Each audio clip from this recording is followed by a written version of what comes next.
CCTV ദൃശ്യങ്ങൾ പരിശോധിച്ചതിൽ നിന്ന് മനസ്സിലാകുന്നത് അഡ്മിനിസ്ട്രേറ്റീവ് ഓഫീസറും അസിസ്റ്റന്റ് എക്സിക്യൂട്ടീവ് ഓഫീസറുമൊത്ത് ഹരിവരാസനത്തിനായി നട അടയ്ക്കുന്നതിന് 10 മിനിറ്റ് മുമ്പാണ് ദിലീപ് എത്തിയത്.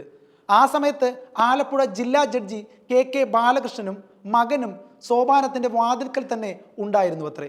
ഈ സമയത്ത് ഉദ്യോഗസ്ഥർക്കൊപ്പം എത്തിയ ദിലീപ്, സുഹൃത്ത് ശരത്ത്, ഡ്രൈവർ അപ്പുണ്ണി എന്നിവർ പുറത്ത് കാത്തു നിന്നപ്പോൾ ഹരിവരാസനം തുടങ്ങിയ സമയത്ത് അവിടെ ഉണ്ടായിരുന്ന 2 ദേവസ്വം ഗാർഡുമാരാണ് ദിലീപിനെയും മറ്റുള്ളവരെയും ആദ്യ നിരയിലേക്ക് കയറി നിൽക്കാൻ അനുവദിച്ചത്. ഇവിടെ നോക്കുന്നത് ദേവസ്വം ഗാർഡുമാരാണ്.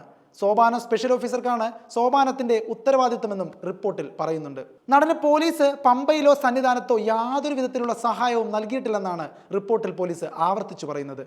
യൂണിഫോമിൽ അല്ലാതിരുന്ന ഒരു ദേവസ്വം ഗാർഡ് നടനെയും മറ്റുള്ളവരെയും അഡ്മിനിസ്ട്രേറ്റീവ് ഓഫീസിലേക്ക് കൂട്ടിക്കൊണ്ടു പോവുകയും അവിടെ നിന്ന് ദേവസ്വം ഉദ്യോഗസ്ഥർ സോപാനത്തേക്ക് കൊണ്ടുപോവുകയുമായിരുന്നു.